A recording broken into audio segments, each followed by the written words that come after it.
So next month, we should finally see the federal hiring freeze lift so federal agencies can once again hire thousands of people across the country.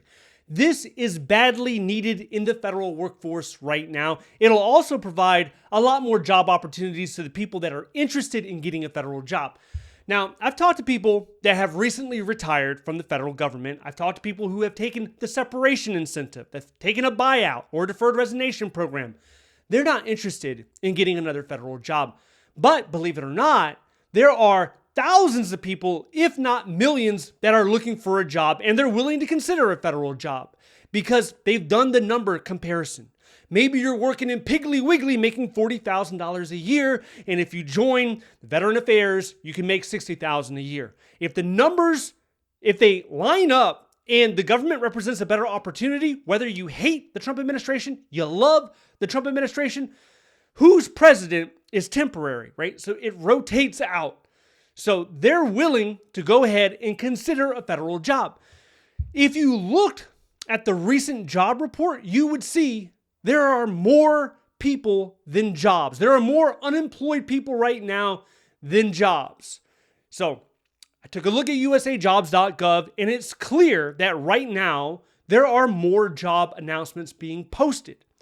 If you were to look at the beginning of the hiring freeze, at the end of January, the beginning of February, we're about 40% of an increase. So right now, open to the public, it's at 7,000 open jobs. Jobs for federal employees, that's about 11,000. That's pretty good for the hiring freeze. Once the hiring freeze is lifted, whether it happens next month or we have to wait till the end of the calendar year in January, those numbers should double. So where is the hiring happening right now? You probably already know. They're hiring for law enforcement, public safety, national security, and immigration, and the VA. If you meet one of those 5 categories, they're already hiring right now. You can go on usajobs.gov, you can see all the positions. Largely what you would see is there's 0300, there's about 400 to 500 opportunities in the 0300 series. That's administrative jobs. And that covers a whole wide range of different jobs. Program manager, program analyst, administrative assistant, all those admin type jobs, they do not need a college degree. You can apply to them. And basically those are supporting like the law enforcement and the immigration type jobs.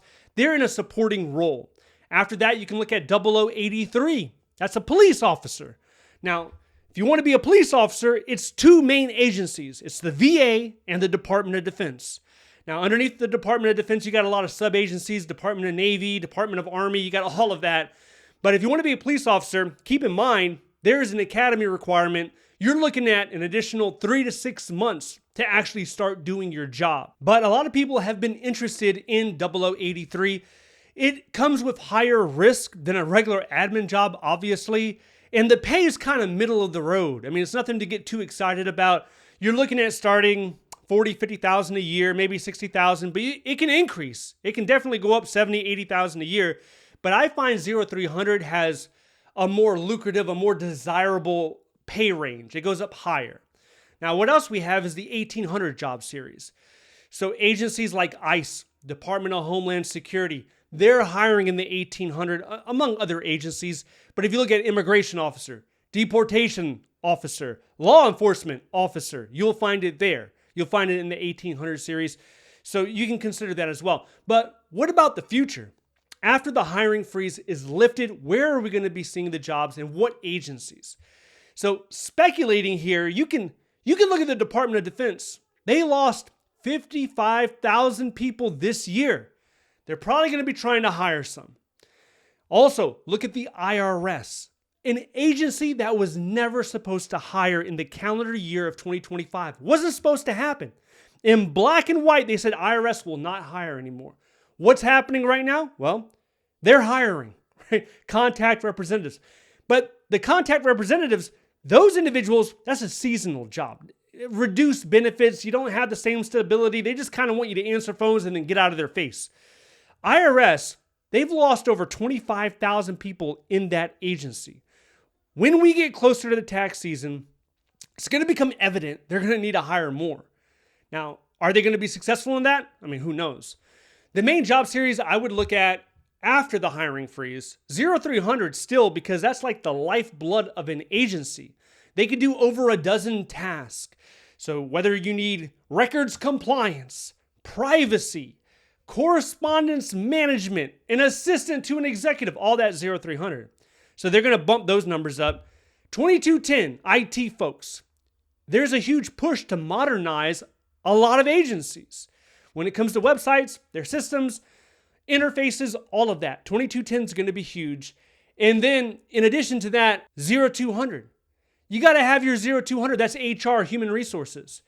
What the Trump administration, I believe, learned is if you want to redirect where the federal workforce is going, you need HR specialists. If you want to reduce, if you want to do a RIF, a reduction in force, if you want to do layoffs, if you want to do restructuring, you need HR. Same thing when you want a hiring surge.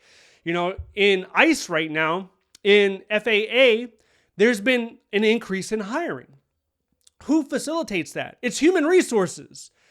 So in the beginning of the hiring freeze and during the great federal purge of federal employees, they were letting 0200 people go.